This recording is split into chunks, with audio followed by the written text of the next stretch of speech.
The Assembly will hear an address by His Excellency William Samuel Ruto, President of the Republic of Kenya and Commander-in-Chief of the Defense Forces. I request protocol to escort His Excellency and invite him to address the Assembly.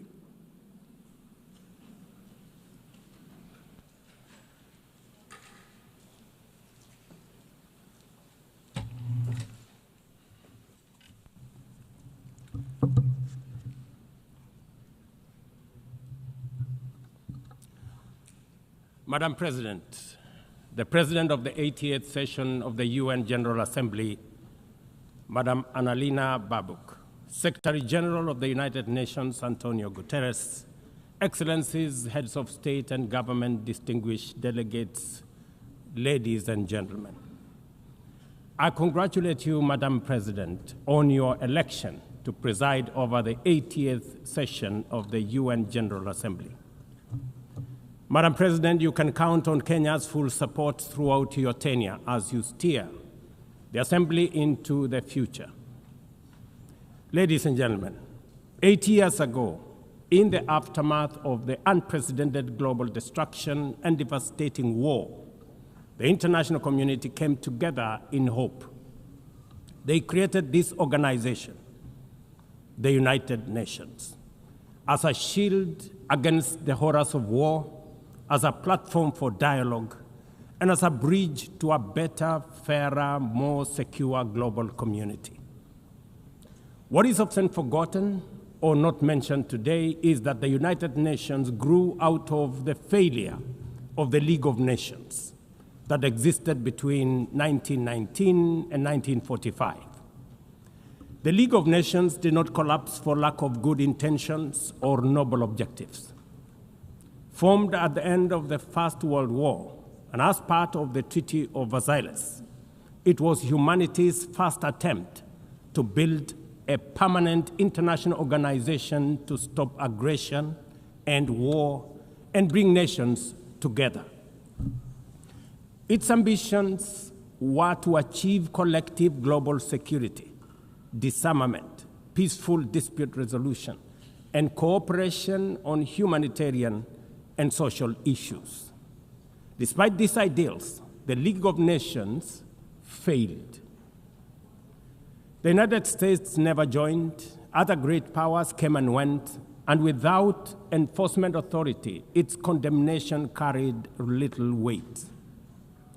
When Japan invaded Manchuria, when Italy marched into Ethiopia, and when Hitler openly defied its rules, the League stood by, helpless and powerless. By the late 1930s, its credibility had collapsed, and with the outbreak of the World War II, it was rendered irrelevant. Madam President, this history is both a lesson and a warning. Institutions rarely fail because they lack vision or ideals. More often, they drift into irrelevance when they do not adapt, when they hesitate to act, and when they lose legitimacy. To remain relevant, institutions must be reimagined, must be reformed, renewed, and aligned with emerging realities. 8 decades ago, the founders of the UN sought to correct the failures of the League of Nations by creating a stronger, more inclusive organization anchored in the principles of, and I quote, "We the people of the United Nations, determined to save succeeding generations from the scourge of war," end of quote. Today, we are gathered for the UN at 80. The question is unavoidable. Is the United Nations relevant to the demands of our time?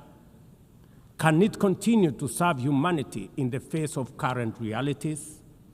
Or has it become a relic of a bygone era?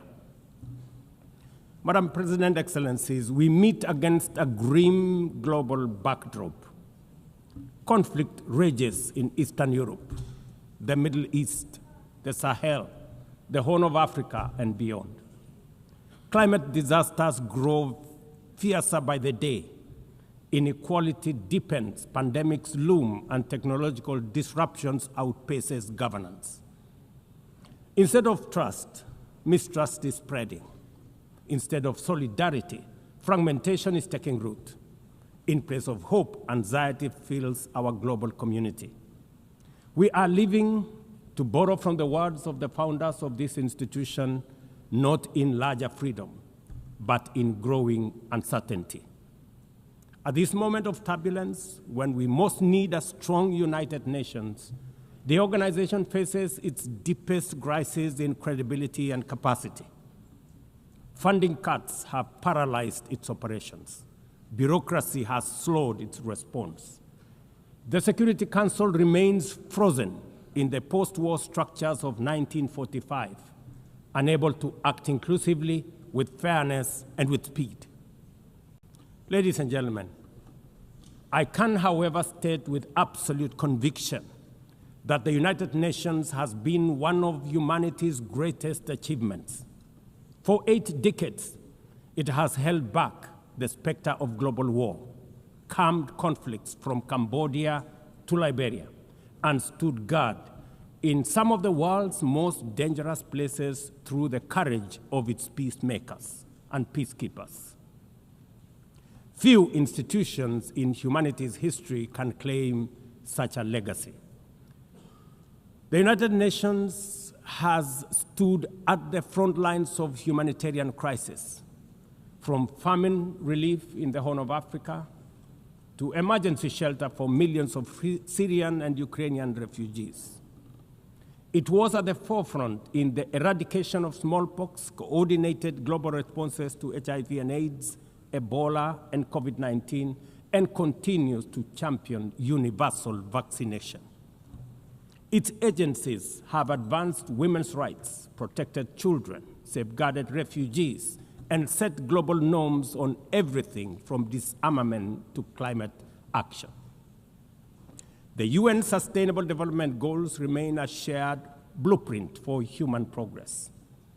These are achievements no nation could have achieved alone, however rich, however great, or however powerful. And yet, every institution, no matter how noble its origins or impactful its legacy, must adapt to changing times or slide into irrelevance.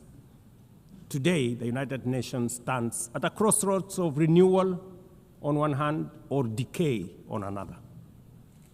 Put differently, after 80 years, the rhymes of time are calling on us to reimagine the original promise that inspired the founding of the United Nations, and that is the quest for global peace, development, and human rights.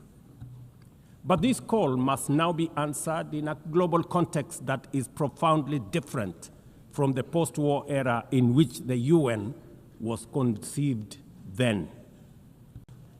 We would be denying the cold, hard truth if we say that the United Nations is delivering as it should. On peace and security, its voice is too often drowned by the rivalries of great powers, while some nations simply ignore its resolutions and do as they please. Too often, the UN's blue helmet, once a symbol of moral authority, no longer commands the same respect. From the conflicts in Gaza to Ukraine, to the crisis in Sudan, DRC Congo, Somalia, and the Sahel, we see actors proceed undeterred by the United Nations calls. Excellencies, ladies and gentlemen, Kenya speaks from the experience of a nation deeply invested in multilateralism. For decades, we have placed our troops and police in harm's way for peacekeeping missions across Africa and beyond, from Somalia to Democratic Republic of Congo, from South Sudan to most recently in our neighborhood here in Haiti. Over the past 15 months, we are proud to have led the multinational security support mission in Haiti, not because it has been easy, but because solidarity is the essence of the United Nations. Madam President, the mandate of the MSS mission is coming to an end in a few days. As the lead nation, allow me to briefly share our experiences, the successes and the challenges, as both a cautionary tale and a living lesson about the strengths and weaknesses of the current global security governance architecture. For far too long, the people of Haiti called out to the world. Too often, their pleas were met with silence, hesitation, or half measures. Haiti became a tragic reminder of what happens when the international community looks away, prevaricates, or offers half-hearted support. When Kenya responded to the quest for the Haitian authorities, it was in the belief that we were joining a genuinely multinational effort. We welcomed and fully embraced Resolution 2699, by which the United Nations Security Council authorized the MSS with Kenya as the lead nation. Drawing on our decades of peace support operations, we stepped forward, stepped up, and deployed our officers to confront the rampant menace of gang violence in Port-au-Prince and its environs. Madam President, ladies and gentlemen, the mission has operated in a volatile environment under enormous constraints. It has been underfunded, under-equipped, and operated below 40% of its authorized personnel strength. Our police officers have valiantly shouldered responsibilities without the full logistical support that would accompany any mission sanctioned by the United Nations. Despite these challenges, and against all odds, the MSS has delivered results many thought were impossible. The presidential palace, once under siege from gangs, is today restored as the seat of government. The police headquarters and the police training center, once overrun by gangs, are now secure, with the academy resuming the training of new police officers, over 700 of whom graduated a few months ago. Schools that have been shattered by violence have reopened, with children back in class, learning and progressing. Roads once manned or blocked by gangs have now free-flowing traffic. Cases of kidnapping and extortion have reduced sharply. The airport and the seaport, once surrounded by gangs, are now abuzz with normal operations. Which begs the question, if so much could be achieved with limited resources and stretched personnel within just 15 months, what more could have been accomplished if the United Nations fraternity had truly acted together in solidarity with the people of Haiti? From this podium, I wish to assure all partners and actors that with the right personnel, adequate resources, appropriate equipment, and necessary logistics, Haiti's security can be restored. Gangs can be neutralized and the safety of streets, schools, hospitals, and homes secured. The continued harassment, abductions, and criminal acts undermining the lives of Haitians are unacceptable, unjustifiable, and must be stopped by this organization, the United Nations. Madam President, as the UN Security Council deliberates on the next steps, we must not lose sight of the fact that the situation in Haiti demands sustained, coordinated, and undivided international attention. A careful and orderly transition from MSS is essential to consolidate the hard-won gains so far achieved. I urge the Security Council and all partners to remain steadfast in ensuring that Haiti moves forward on a path of peace, stability, and renewal. Ladies and gentlemen, on human rights, our principle is clear and unwavering. The protection of civilians and respect for humanitarian law cannot be applied selectively. We cannot condemn suffering in one place and turn a blind eye in another. Kenya, is gravely concerned by the humanitarian catastrophe in Gaza and by the immense suffering of civilians caught in the devastation of disproportionate military operations. At the same time, we call for the unconditional release of Israeli hostages. In line with the African Union and United Nations resolutions, we also call for a permanent ceasefire, for strict adherence to international humanitarian law, and for the launch of a credible political process. Only through such a process can the vision of a two-state solution be realized, where Israel and Palestine live side by side in peace, security, and stability. Kenya is equally deeply troubled by the worsening humanitarian situation in Sudan, where innocent citizens are caught in the crossfire of a needless war. We fully endorse the Quad, comprising Egypt, Saudi Arabia, the United Arab Emirates, and the United States, in affirming that there cannot be a military solution and that only political dialogue offers a viable path forward. We join the Quad in urging all parties, including SAF, RSF, and the external actors, to respect Sudan's sovereignty, unity, and territorial integrity, and firmly reject any attempts to divide the country, reaffirming our unwavering support for a unified Sudan for the benefit of all its people. Excellencies, distinguished delegates, those who look to the future with a clear vision know that climate change is not only the single greatest threat of our age, but also one of the greatest transformation opportunities of our time. The global stocktake has made it plain that the world is off track. Current national determined contributions are steering us towards temperature rises far beyond any safe threshold. This is the difference between survival on one hand and devastation for millions across the world on the other. Kenya and Africa are not passive victims of this crisis.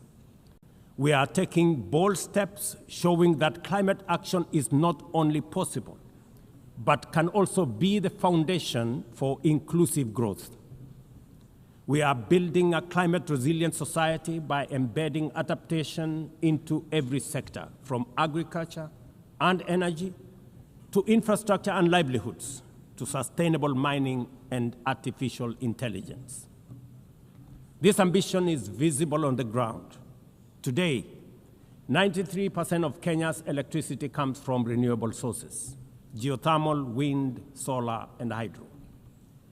We are expanding investments in e-mobility, climate-smart agriculture, clean cooking solutions, and green manufacturing.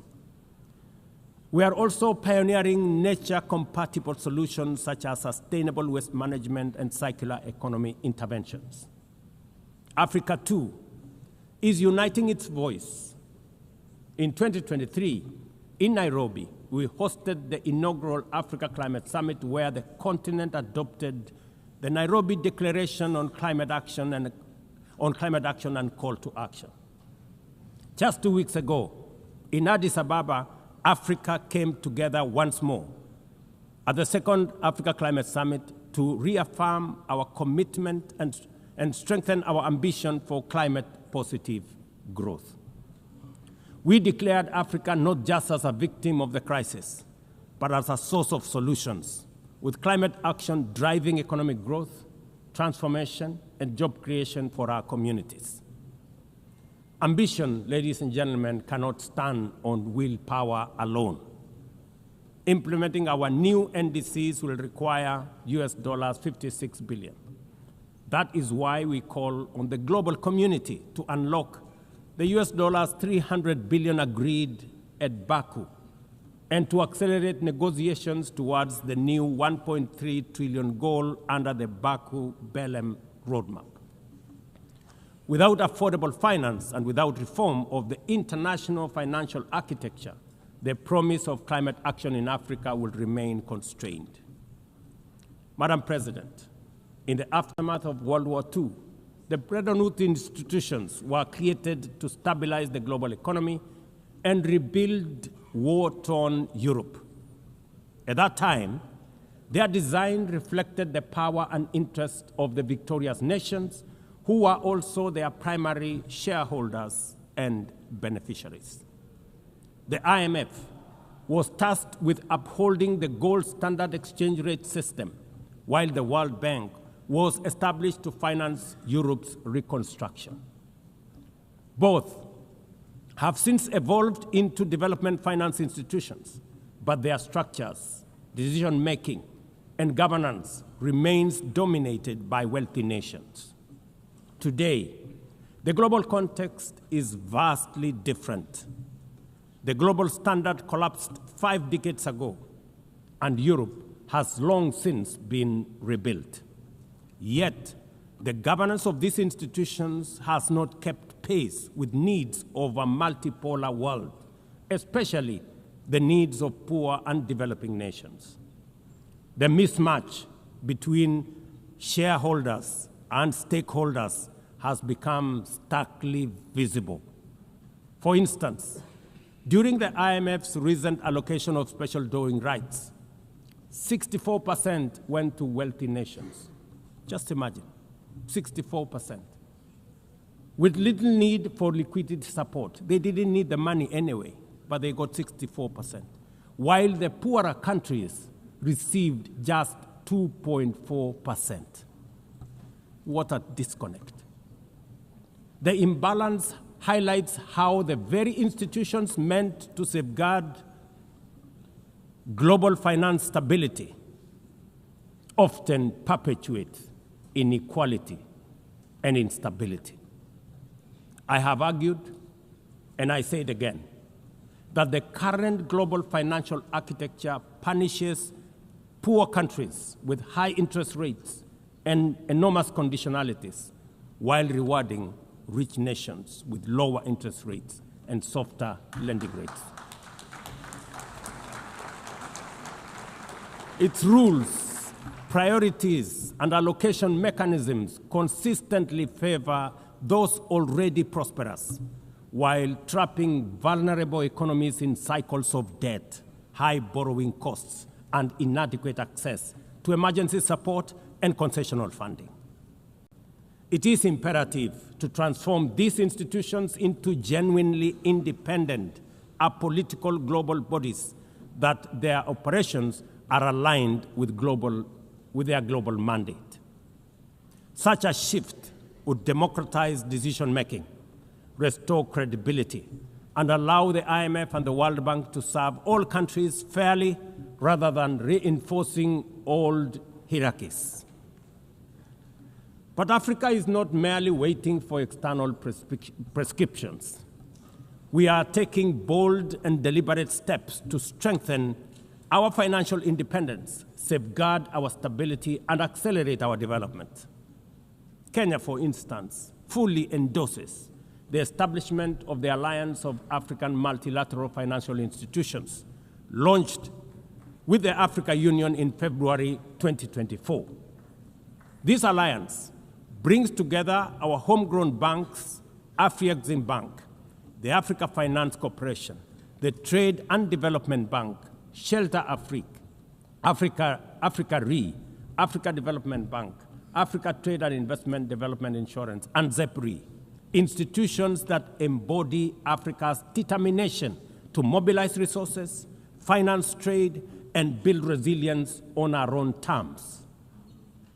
At the same time, the Africa Union is championing 3 transformative institutions: the Africa Central Bank, which will issue a single currency and free our trade from dependence on foreign money; the Africa Monetary Fund, positioned to stabilize our economies and give us true financial sovereignty; and the Africa Investment Bank, designed to mobilize resources for infrastructure, industrialization, and integration that Africa needs to rise.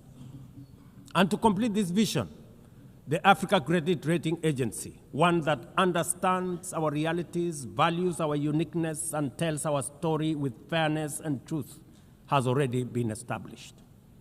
Excellencies, as we mark the 80th anniversary of the United Nations, Africa also marks 20 years since the Ezulwini Consensus and the Sirte Declaration, the two historic milestones that establishes the common African position on UN Security Council reforms. For 2 decades, Africa has spoken in one voice, demanding justice, equity, and representation in the highest organ of global governance. This demand, however, continues to be ignored, deferred, or endlessly debated to the detriment of both Africa and the legitimacy of the United Nations itself. You cannot claim to be the United Nations while disregarding the voice of 54 nations. It is not possible.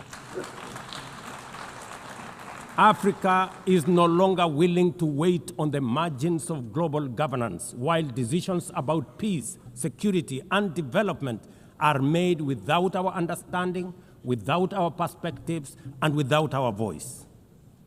Africa's exclusion is not only unacceptable, unfair, and grossly unjust, it also undermines the very credibility of the United Nations, this organization. Africa dominates most of the Security Council agenda, provides some of the largest contingents of UN peacekeeping forces, and bears the heaviest costs of instability. Yet we remain the only continent without a permanent seat at the main table where decisions about our destiny are made. Africa deserves, ladies and gentlemen, at the very least, 2 permanent seats with full rights, including the right to veto, and 2 additional non-permanent seats on the United Nations Security Council. The world must understand that reforming the Security Council is not a favor to Africa or to anybody. It is a necessity for the United Nations' own survival. If the United Nations is to remain relevant in this century, it must reflect today's realities, not the post-war power arrangements of 1945. Madam President, despite the stated and evident weaknesses of the United Nations, it still remains humanity's best chance at global solidarity. No other institution has the universal legitimacy or convening power of the UN.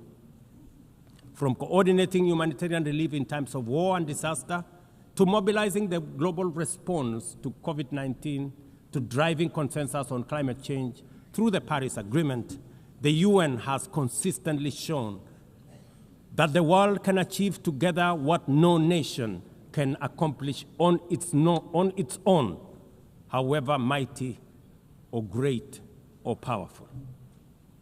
As Doug Hammarskjöld, the UN's Second Secretary General, once observed, and I quote, "The United Nations was not created to take humanity to heaven, but to save it from hell."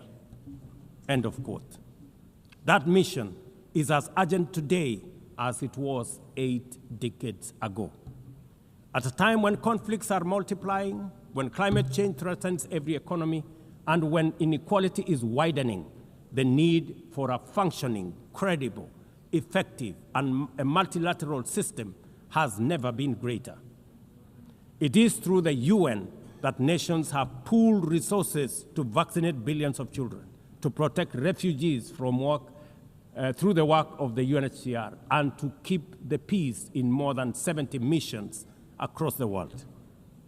Without the UN, these achievements, modest though they may sometimes seem, would not have been possible.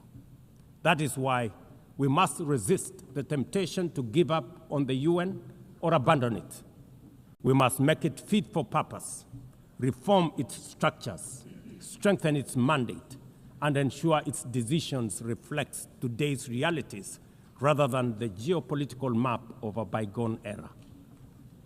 As one of the hosts of the UN headquarters and the only one in the Global South, Kenya stands ready to do its part to enable the organization to go through this phase of renewal successfully as envisaged by the Secretary General under UN Haiti reforms. In conclusion, Madam President, ladies and gentlemen, the 80th anniversary of the United Nations must be more than a commemoration. It must be a turning point for the organization. Let us seize this moment to reimagine and rebuild the UN into a body that commands legitimacy, responds with speed, and delivers justice for all. I thank you, and God bless you. On behalf of the Assembly, I wish to thank the President of the Republic of Kenya and Commander-in-Chief of the Defense Forces.